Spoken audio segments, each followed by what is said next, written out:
दर्शक बंधु ओडिशा रे मोहन सरकार आसिबा परे समस्तंकर दाबी थिला जे श्रीमंदिर चारिद्वार सहित रत्न भंडार मध्य खोलाଯିବ ଏବଂ ମୋହନ ମାଝୀ ଓଡ଼ିଶାବାସୀଙ୍କ ଇଚ୍ଛା ପୂରଣ କରିବା ପାଇଁ ଶ୍ରୀମନ୍ଦିରର ଚାରିଦ୍ୱାର ଖୋଲି ସାରିଛନ୍ତି ଓ ରତ୍ନ ଭଣ୍ଡାର ଖୋଲାଯିବାର ପ୍ରତିଶ୍ରୁତି ମଧ୍ୟ ଦେଇଛନ୍ତି।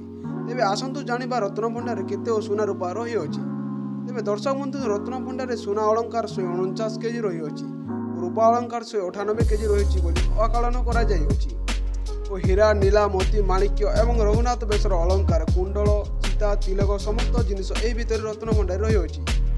1905 ମସିହା ପରେ ଏବେ ପର୍ଯ୍ୟନ୍ତ ରଘୁନାଥ ବେଶ ଏଥିପାଇଁ ହୋଇପାରୁନାହିଁ କାରଣ ତା ଭିତରୁ ଅଳଙ୍କାର ବାହାରି ପାରୁନାହିଁ।